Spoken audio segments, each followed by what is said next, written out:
Assalamualaikum warahmatullahi wabarakatuh. Halo sobat Grobogan Gogil semuanya, menyala ya untuk hari ini ya. Nah, para pembenci Jokowi,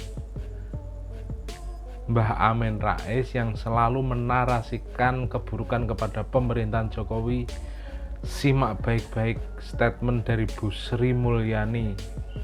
Tentunya ini akan membantah telak ocehan dari para pembenci Pak Jokowi. Seperti apa sih videonya? Langsung saja kita reaction bersama-sama video berikut ini.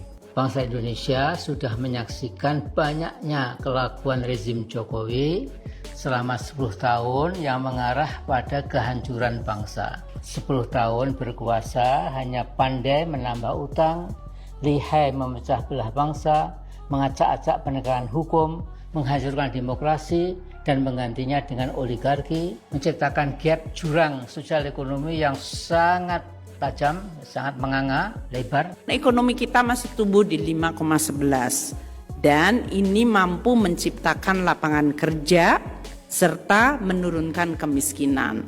Kalau kemiskinan yang di measure sekarang di 9,36%, kemiskinan ekstrim yaitu yang betul-betul basic necessity kita sekarang sudah mendekati 0% pada akhir tahun ini. Itu suatu achievement, artinya kita tidak berorientasi hanya pada pertumbuhan tapi job creation. Dan ini tidak hanya di Jakarta atau di Jawa. Sekarang pertumbuhan juga tumbuh di berbagai daerah. Mungkin banyak di ruangan ini menanyakan IKN pakai APBN berapa banyak. Bangunnya kok cuman di Kalimantan. Anda banyak yang tidak tahu bahwa Sumatera, jalan tol utara selatan itu biayanya juga sangat besar. Dan itu diharapkan akan membuat perekonomian Sumatera bisa jauh lebih baik dan diverse sehingga dia bisa perform. Another source of growth dan pemerataan. IKN di Kalimantan. Sulawesi selama ini termasuk daerah yang sangat resilient. Papua dan Maluku banyak ada smelter meningkat. Bali sesudah pandemi recover. Jadi ini semuanya menggambarkan bahwa perekonomian secara regional juga terus kita jaga sehingga pertumbuhan tidak terkonsentrasi pada satu tempat dan satu daerah saja. Perjalanan Indonesia menuju Indonesia maju masih panjang. Dan kita sekarang walaupun ada di middle slightly upper, itu tidak berarti menggaranti, menjamin kita akan menjadi high income country. Dari seluruh dunia, 194 negara di dunia yang bisa masuk menjadi advanced high income country itu nggak banyak. Yang bisa lepas dari middle income trap itu jauh lebih banyak, yang bisa lepas sangat sedikit. Asia termasuk yang banyak lulus bagus. Negara tetangga kita seperti Singapura, Taiwan dalam hal ini Hong Kong lebih dulu. Mereka dulu disebut sebagai ekonomi sendiri tapi sekarang bagian dari RRT. Kemudian Korea Selatan dan sekarang RRT juga akan catching up. Makanya kita selalu debat bagus bicara tentang kesehatan, pendidikan, jaminan sosial. Pada saat demografi kita masih muda, debat itu menurut saya baik dan sehat. Kita boleh bicara dan meminjam negara lain seperti ini. Karena kalau saya jadi Menteri Keuangan tuh sering juga orang-orang menyeletuk. Mbok ya kayak Nordic country itu segala macam bebas sampai perguruan tinggi.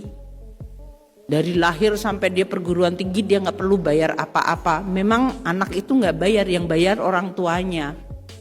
Taxnya bisa 65-70% dari income mereka.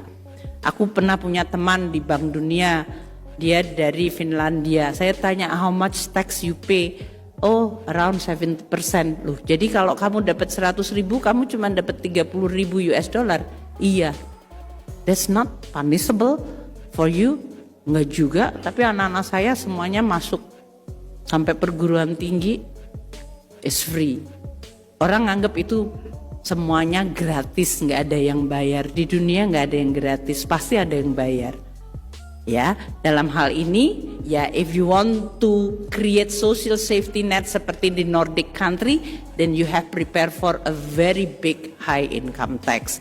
Kalau Anda kepingin yang lebih liberal seperti Amerika, semuanya your own money, individual freedom, makanya Ivy League inflasinya tinggi banget. The most expensive university fee itu di Amerika Serikat. Saya bilang sama Pak Prastowo, interpretasi saya sebagai Menteri Keuangan adalah kalau kita ngambil, tapi katanya Bu ini kan Zakius itu orang jahat, negara kan nggak jahat, ya moga-moga. Kita ngambil pajak seperti Zakius, then I have to pay back half of my possession to the poor. Jadi kalau APBN ngambil dari pajak, separuh harus untuk orang-orang yang tidak mampu dan miskin. Nanti kita lihat profil APBN kita ya. And then disebutkan di bagian keduanya, dan buat mereka yang saya ambil, mereka akan dapat 4 kali lipat benefit. Anda yang bayar pajak, Anda dapat benefitnya. Kira-kira translasinya dalam pengelolaan APBN seperti ini. Pendapatan diambil dari masyarakat. Mestinya yang mampu kan? Karena kita ada PTKP, pendapatan tidak kena pajak. Jadi yang nggak mampu ya nggak bayar pajak. Karena saya sering mendapatkan keluhan, saya udah nggak punya income, saya harus bayar pajak. Saya bilang yang mana bayar pajaknya? Kalau nggak punya income, Anda nggak bayar pajak. Bahkan Anda menikmati hasil dari pajak. LPG 3 kilo, kalau di rumah-rumah para romo ada LPG yang 3 kilo, itu Anda menikmati hasil dari tadi. Kalau listriknya di 900 VA atau 1200, itu menikmati subsidi banyak. Jadi jangan bilang nggak menikmati APBN ya. Dan tentu saja kita bisa mengurusin republik ini relatif aman, itu juga karena ada yang bayarin untuk aman. Nah, 50% dan 4 kali lipat itu basically di dalam translation public finance management adalah Anda harus punya rezim pajak dan APBN yang progresif, bukan regresif, yang makin lemah makin dipajakin tinggi. Progresif itu artinya yang bagus, yang punya dia bayar dan itu dipakai untuk equality. Kan sama seperti pesannya Paus tadi, keadilan, inklusivitas. Dan kita bangun public institution dan public goods, infrastruktur, supaya Anda yang bayar pajak bisa menikmati manfaatnya 4 kali lipat. Untuk mobilitas, untuk produktivitas, untuk economic activity.